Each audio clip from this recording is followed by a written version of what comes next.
This is Making Light. Julie Hurt and Kate Fogger are soul-level intuitives and animal communicators.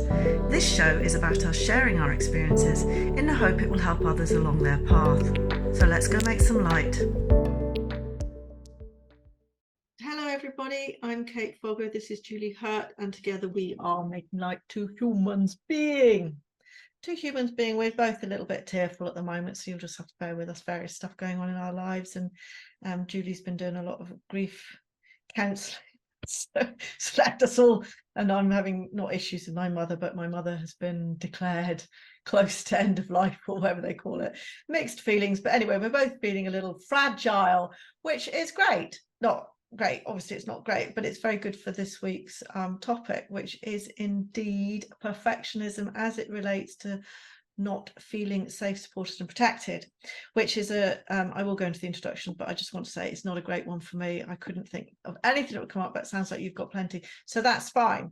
So what we've been doing is taking a theme, a monthly theme. This month's theme is perfectionism in all its glory, and then we've been applying the negative beliefs on a weekly basis and putting them together and seeing what comes up. So the negative beliefs that we it's an interesting conversation I'll have to have with you, Julie, about. I've got a friend who does a healing mechanism where you go and get the code and take it out. She's like, well, I'm just going to do you and Julie for you're not worthy. And I'm thinking, okay, bring it on. But we recognize 4 negative beliefs: not worthy, not good enough, not safe, supported and protected, and not lovable.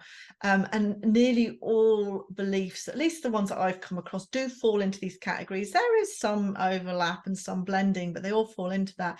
And I think that's what I was trying to tell my friend. I was like, you know, if you could just get not worthy out of my life, but there's all the little nuances, and you know, there's always one there to surprise you, isn't it? But we could both do that. She can't do it on camera, but she has offered to do it, and she is going to be a guest in the new year, so we might work something in there. So maybe we'll have nothing to talk about. Then what will we do? We'll just have guest stars on. It's funny that you talk about that, removing, you know, a negative belief for 2 reasons. One, I do find the negative beliefs tend to be like the Russian nesting dolls. And like, you know, the more you dive into the onion and peel back all the layers, sorry to mix all my metaphors, it's what I do. But you just like, the nesting dolls would just nothing would work. However, it's not that I'm identifying with my negative belief either. We're going to figure out that. The other thing is, I know I mentioned this to you a couple weeks ago when I was taking a walk with Lucas, at like I do every single day in the preserve. My guides were like, you know, had you not dealt with not worthy, you may not be able to step into a place of gratitude on certain things with as much ease as you do. So there can be, and our dear friend Monica Klein, who will be on the podcast next week, in the little teaser there, and we'll talk more about that too. But she also says too that her experience has been sometimes negative beliefs can be a gift. So that's not something we've talked about, but yeah, anyway. Is because we're here to experience life. That's what we talked about last night. Is we're here in a physical body to experience life. If it was all fucking roses, there's nothing to experience. Can't have the light without the dark. You can't have color without black and white. Don't know how that works, but all these things, and this is a conversation I was having with the nurse at my mom's home, actually, because she obviously had to tell me that, you know, things weren't looking good. She's fine, my mom's fine, and so not that anybody here knows my mom, but it's just they're just concerned that it might happen over the holidays, and they wanted to get drugs in so they can treat her without delay, but they felt they should tell me. And this is the only nurse that probably knows of my trauma, you know, because it's just come up where I've said that I find it quite difficult, but it's nice because it's nice to have this time with her now. But she was sort of being nice and comforting me, and I was, you know, and it's like, I am at a stage now, if my mother had not been who she was, I would not be who I am. And whilst on the one hand I can see numerous other lives that may have been easier and more fun, at the end of the day, this is me, this is who I am, this is who I've grown into. And without the people around us and the dramas around us and the negative beliefs and this that shape us, our journeys would be different, and not necessarily better, they'd just be different. because you meet so many really privileged people, it's like us worrying about money, who have all things that we think would make our life better, and they're fucked up about something else. There's all, Mhm. this is a human experience, and we intentionally come in to this world with these things to form these beliefs so that we can navigate around them. God, that sounds like a fucking preach sermon, doesn't it? Yes. Okay. So as I say, I'm not bone dry with not safe, supported and protected in terms of perfectionism, but my not safe, supported and my perfection, I was thinking this through, but we've covered most of the things that cover my not safe, supported and protected, which is all about neighbours and workmen and all these things. Now I can't see an immediate link with perfectionism, though something might come up, Julie. So what we're talking about, so the workarounds, so I'm talking shite, aren't I? The workarounds are the behaviours that we have. So in this case, perfectionism. And we've talked about not worthy, talked about not lovable, we've talked about not good enough, and now we're looking at not safe, supported and protected. So it's, when do we use perfectionism, or how does perfectionism play a part in us dealing with our feelings of not feeling safe, supported and protected? And I've talked myself into a corner, Julie, so it's up to you now. All right.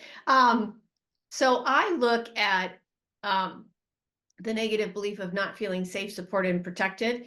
The easiest way for me to differentiate it from not feeling lovable, not feeling worthy, or not feeling good enough is safe, supported, and protected for me really hits the root chakra. So anything that has to do with finances, anything that has to do with, to me, like family, grounding, all that type of stuff.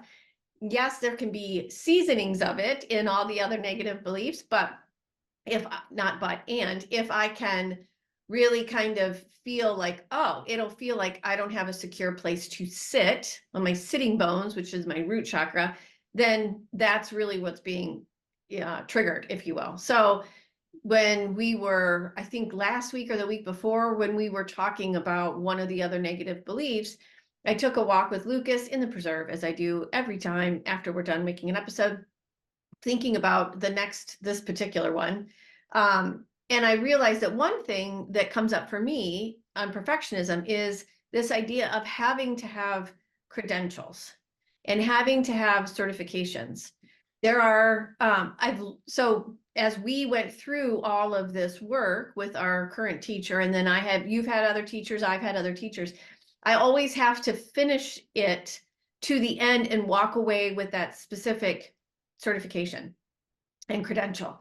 However, now that I have those and we've been doing this work and peeling back these onions, if you will, of all of our negative beliefs, I'm realizing, plus also reading our favorite book on our best behavior and understanding more about the patriarchy, I'm realizing that, yeah, links in the show notes. I'm realizing that credentials are actually part of the system that's been put in place by human beings for other human beings, and sometimes those credentials no longer serve us.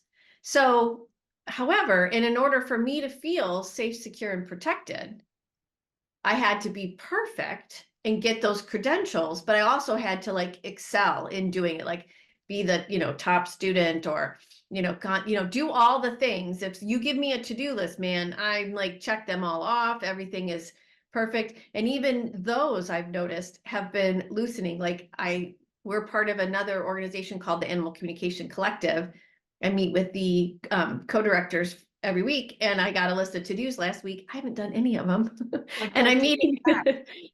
Yeah, I know. And it's like, and I'm okay with it because other stuff has happened and it is what it is.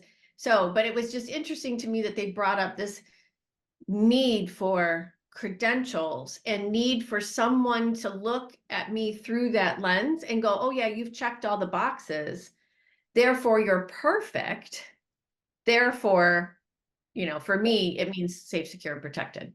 Yeah. At risk of dropping you in it. Go ahead.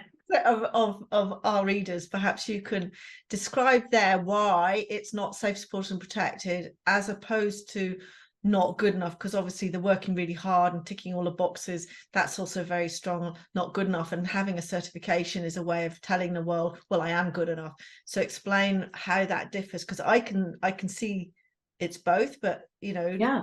help And people. it can absolutely be both, just not to, for me personally, I mean, it manifests for every single human being differently. So the only thing you and I can talk about are like how we could use perfectionism for our own safe, secure, and protected. I had a client last night who's who actually, her negative belief that was coming up was not good enough, but it was actually nested within safe, secure, and protected. So we had to tackle that first. And then how that manifested, but yet there is linkage there. So it's not like clear cut, but we're just trying to do our best to give some illustrative examples. And this was one. So accreditations could absolutely be somebody's main not good enough negative belief when it deals with perfectionism. And it all really, for me, really kind of harkens back to that first episode in when I always call it when the seed was germinated. So when we do intuitive coaching, the guides will share with us what negative belief the human's working on or the client's working on in that moment based on the question that the client's asked. And then we ask the guides, when did this start for them? And typically it's between the ages of 0 and 5. And while you may not have a memory of that, you may have a story or a legend that you can associate with that time, or enough about your family history as to who the dynamics were. Because like I have clients who their negative belief starts the moment they enter this world. They don't remember that. However, there may be stories about what happened at that moment. So anyway, and then when you realize what the moment is, and that's resonating with the client, then you look at all the influencing factors or the people in the situation, and you're looking at the energy not only of the client at that moment, but also whoever else steps forward or is part of that client story. And that all creates this, oh, now I see why I would have believed, I wasn't safe, supported, protected, or I wasn't good enough. And now I see why. And then as you move through the session and then subsequent sessions, even then you understand these behaviors we put in place to protect ourselves from that original negative belief. So yeah, so for this client, it stemmed back to something that happened for her that was not good enough, that created this need for perfectionism, because it actually ended up being a bit of perfectionism. And for me, it's safe, supported, protected, whereas not worthy for me ends up being a lot. I have a lot of workarounds that we being me and guides, and you are helping me, and all our lovely friends. So Anyway, yeah. how does having accreditations make you feel safe? I guess that's the question. Yeah, there is an acceptance level. So I'm accepted into a group, which for me, it kind of triggers that family aspect. If I did all the proper, like when I look back at going to college and all that type of stuff, if I did all the things and got great A's, mom and dad would be pleased with me, would be happy with me. If I had the right kind of job, those types of things, and excelled at, whatever the accreditation or the standard to which I was being measured, if I met that, there was acceptance in my family and potentially money too.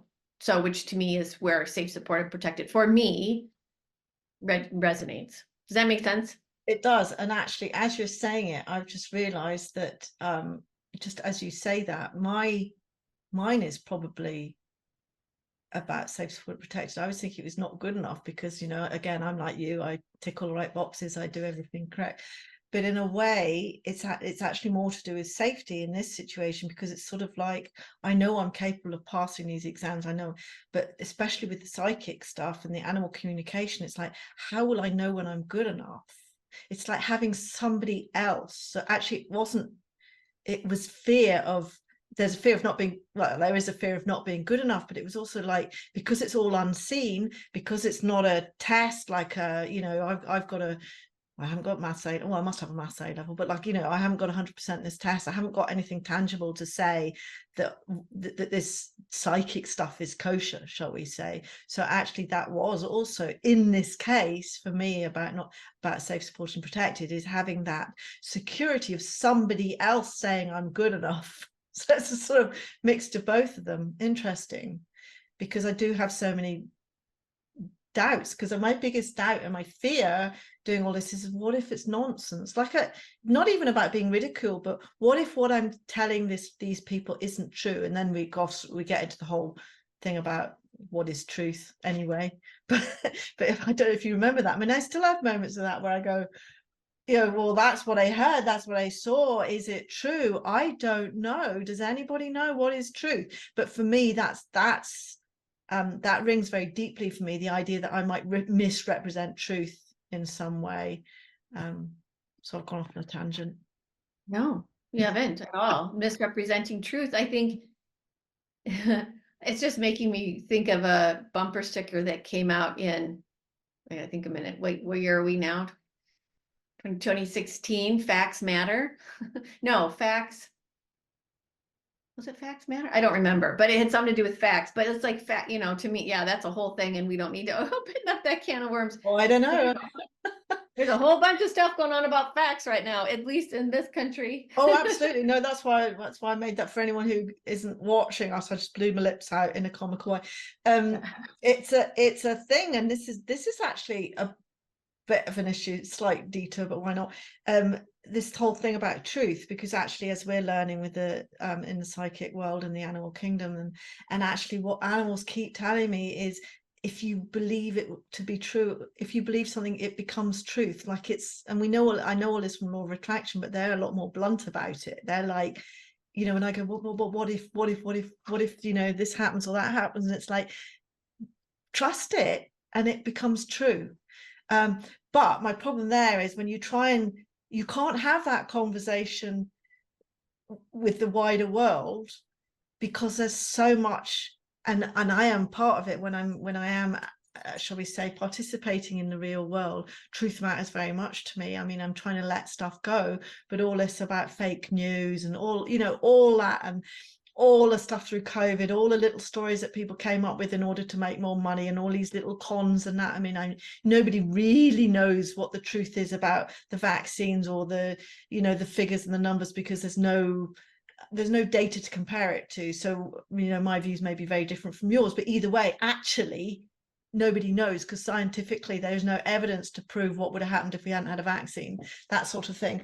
But you have to be really careful then, because on the one hand, I suppose the difference is people deliberately manipulating the truth, as opposed to what we're talking about, which is trust. I don't know, it's subtle and it's hard, because I want to jump into the world where, no, I believe in Kate's world that things should be like this and they will be like this, and I'm going to dance off into my little fairyland. I want to be that person. But how do you ever explain or justify that to people who are in the real world, where it is a serious problem that people are misrepresenting truth or making truth up in order to further their own gains? I just got a bit deep there, didn't I? It's not very seasonal. No answer to your question. Outside of, the only thing each one of us can do is hold our own truth, I guess, for lack of a better word. This is where language gets a little limiting, because, and even the guides are like, you know, hold your own morality, hold your own ethics, hold your own truth, is because all of it gets to be exploited to some degree by other people's stuff. So yeah, so I don't know. It's like, hold your own magic, I guess is the word they're going to use now. Yeah, hold your own magic, whatever that may mean. Yeah. Yeah. I don't know. Okay, so back to perfectionism, not feeling safe, secure, and protected.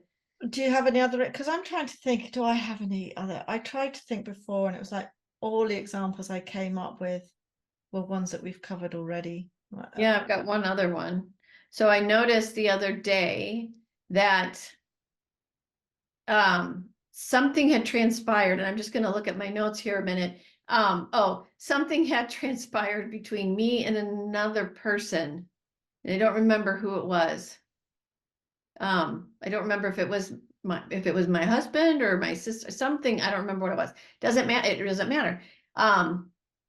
They did something, drives me absolutely crazy. Whatever it was that they did, I just remember being like, are you freaking kidding me? Like, seriously, like that's how you're gonna approach it? Like, really, you can't see like where this is headed, or you can't see like how you like are amazing, like you can, like, come on, like that kind of a crazy.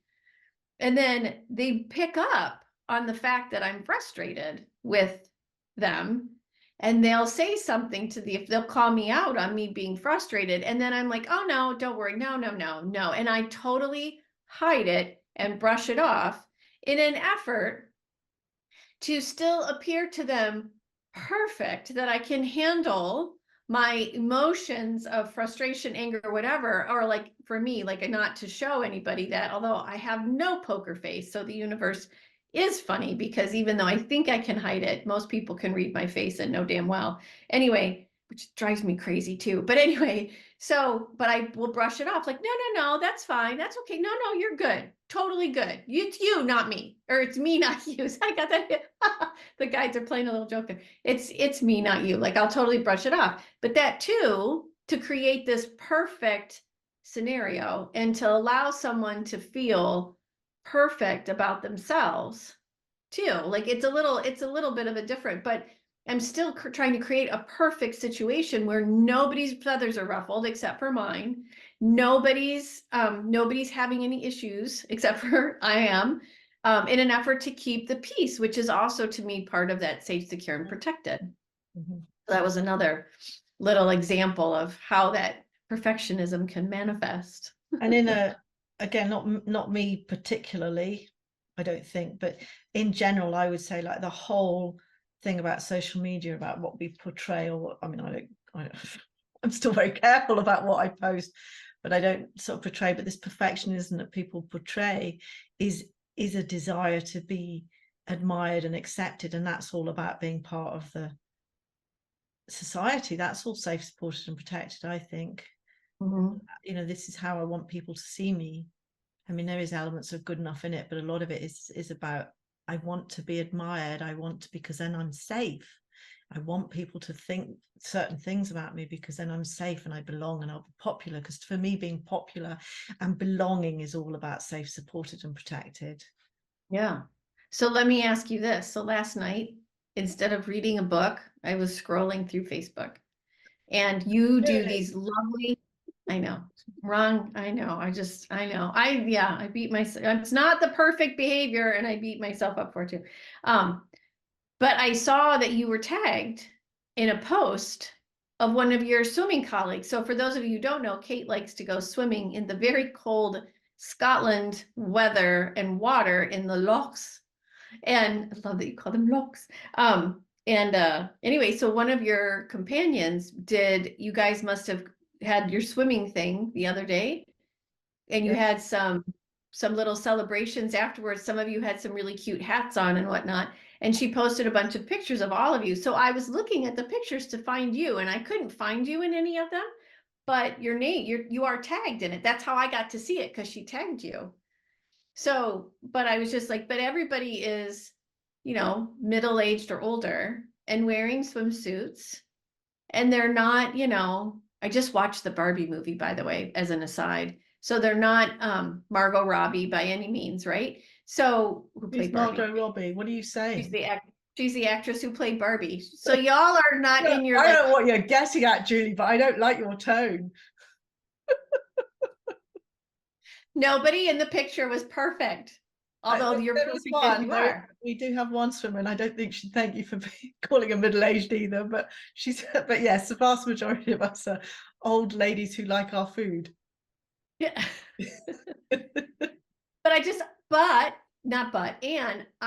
I love the picture, because I thought, look at all of you. You all have smiles on your faces. Oh, yeah. And it looks colder than and you all are out there. there's a horrible expression. I don't know where it came from, and I can't believe it's going to come out my mouth, but I don't know. It's colder than a witch's tit. I Oh have yeah, no idea what that means. I hope it doesn't mean what I think it means, but yeah, it was pretty fucking cold on Monday. But we had cake afterwards, which is unfortunately you don't burn off enough calories when you sit in cold water in 10 minutes than you do in half a Christmas cake. So but it is, and that's the thing. Every picture that I have of, I don't have any pictures of me swimming, but people post them. We're laughing because it's mental. Why would you? I think it was 4 degrees in the water. It was 4 degrees, so that's 4 degrees above freezing. Yeah. So It felt like freezing. you're looking at, for those of us in Fahrenheit land, I can't do the conversion, so don't, for those of you who can. It's 4 degrees of, if it's only 4 degrees, it's close enough, 4 degrees above freezing, so it'll be close enough to, So 32 plus 4 people. yeah, That's what cold. In other words, it was cold. Yeah. Which is tit cold, yeah. So, but the question that I had about it is, so from a perfectionism as a workaround and not feeling safe, supported, and protected, doesn't look like any of that triggers any of that. But some people would feel, I actually know people who would feel, if quote unquote violated, and I'm not judging them, I'm just saying they would feel violated if their picture got put up and they're tagged, and they would actually actively work to untag themselves because they wouldn't be seen as perfect. Do you know what I mean? Well, so bravo to how you, do I Kate. feel about that? In any other situation, I'd be a bit pissed off actually if someone tagged a photo of me and I wasn't looking. Do you know the good thing about the wild swimming? You can't hide it. Like you just sort of give up because and that's why it's so good for your body image, because like I am particularly overweight at the moment. So I am paranoid about it. And my legs are peeling as well, which isn't very attractive, but I doubt you can see that in the photo. But it's because you're so vulnerable that you actually can't. So almost like it's like, oh yeah, fuck it, whatever. I used to look at it's like age, isn't it? I used to look at older people and like, okay, I'd be overweight, but I wasn't lumpy, when older people get lumpy. And yeah, I'm getting to that age where I am getting lumpy, like my legs are, and I used to look at people with really lumpy legs and think, oh, how dare you go out like that? And then it happens to you and you're like, what the fuck are you gonna do? you can't hide it if you're going swimming. So there is actually a very what's the word, reassuring point where you just go, fuck it, because you can't hide it. And there are people who don't like being posted, but not for that reason. It's almost like you just can't get in the water unless you go in well, people do wear wetsuits, but they tend to be the people who take it really seriously and probably quite fit and aren't the lumpy scabby ones. Not scabby, I'm talking about myself, not my beautiful friends. But yeah, there's a word I'm looking for that I feel like my guides are going like this, just dangling in front of me, but I just can't get it. But there is a word I'm looking for where you just throw off, you just like, you can't, there's a beautiful surrender there. That's not the right word, but that's the closest one I can get to, because you can't hide it. Yeah, you're vulnerable and you step into the vulnerability. Just let it be. Because what are you going to do about it? Go around stopping people posting a picture? Yeah. Swim. I mean, I do swim in shorts and a shirt that used to hide me better than a swimsuit. But it doesn't anymore because I've filled both. But I'm not putting myself down. It's okay. Yeah, it's totally fine. Yeah. It's made me so much happier about my body in a lot of ways, and I highly recommend it to anyone who has body issues, because a bunch of they're just such funny people as well, so yeah. So this episode comes out between Christmas and New Year's of 2023, so which is the height of, in my humble opinion, the height of the perfectionist season of the year, because there's just so many expectations. And for me, again, if I look at it from a root chakra perspective, family included, safe, supported, protected, also finances, because your budget can easily get blown. Just, I guess my parting thought on this is it's something just to be mindful of. And when you see these perfectionist tendencies, like for me, when I see like, oh, there I go, trying to be perfect, trying to make sure everybody feels okay, trying to blow off how I feel so that no one has any ruffled feathers or everybody's got the perfect Christmas. I just have to take take a step and like a deep breath or 5 into my belly and even hug myself. Like, you take your arms, I'm going to talk it through, and like crisscross your arms and then hug yourself, which actually produces a physical reaction in your brain, physiology. I don't know, whatever the word is, but it's actually true science-based.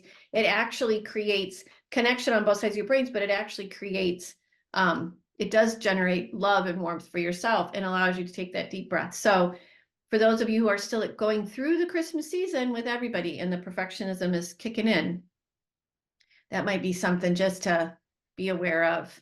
Love yourself. You're great just as you are, perfect just as you are, and just let it be. Wear that swimsuit in the cold loch water. Absolutely. That's it. You get to a point where you don't care. That's what we should all get to in every avenue in life. Nobody, one of the amazing things about us all being so different is it what you think isn't good enough, other people think is fucking brilliant. And likewise, I see things that other people have done that I know they're really proud of and they think are absolutely perfect. And I'm like, nah, not to my taste. We're all different. And that's the whole thing. Like, nobody needs to be, what you think is perfection is not necessarily in other people's eyes and vice versa. And that's not to put you off. Liberating, that's the word I was looking for.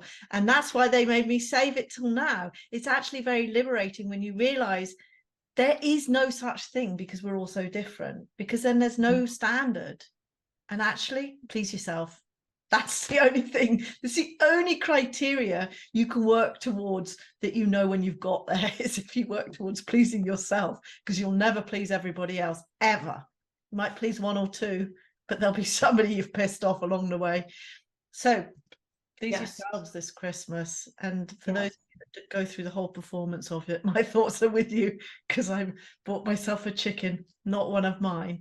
I've bought myself a chicken, a free range chicken, and Gary's having pizza, and we're not doing anything. And that's how I like my Christmas. Yep, that's kind of how we're doing it too. So, all right. So with that, I hope everybody had, because we're taping this the day before the winter solstice in the Northern Hemisphere. So I hope everybody had a wonderful solstice on whatever end of the earth that you reside. And I hope you had a wonderful holiday celebration, whatever holiday you celebrate at this time, as well as looking forward to 2024. And just to let you all know, our very first episode in 2024 will be with featured guest stars Anne-Marie Ellison, who's been here before. She is the founder of Fueled by a Horse, and she has teamed up with another colleague of ours, Monica Klein, who does the Language of Light. And the two of them work with the horses and the Language of Light to create this really unique healing experience. So they're coming on the show next week. You'll see them. We'll even have some snippets of some of the work that they do. It is amazing, and I cannot wait for you all to see it. Kate's seen it too. It's different and it's cool and it's innovative, and we're so excited to have them next week. Yeah. We are right out there on the cutting edge of everything. Yeah. It's cool. You heard it here first. Totally. So thanks everybody for joining us this week on Making Light Two Humans Being. I'm Julie here. With me, as always, is the fabulous Kate Foggo. If you want to go swimming in Scotland, check her out. Ask her to take you. It's amazing. I have not been yet, but it's on my list someday. Anyway, thanks for being here. You can follow us on Instagram and Facebook. You can also like and subscribe to our channel here. You can follow us on any podcast platform that you love to listen to podcasts on. And you can rate and review us there as well. We will see you next week. And in the meantime, take really good care of yourselves, and you are perfect just as you are. Thanks for being here.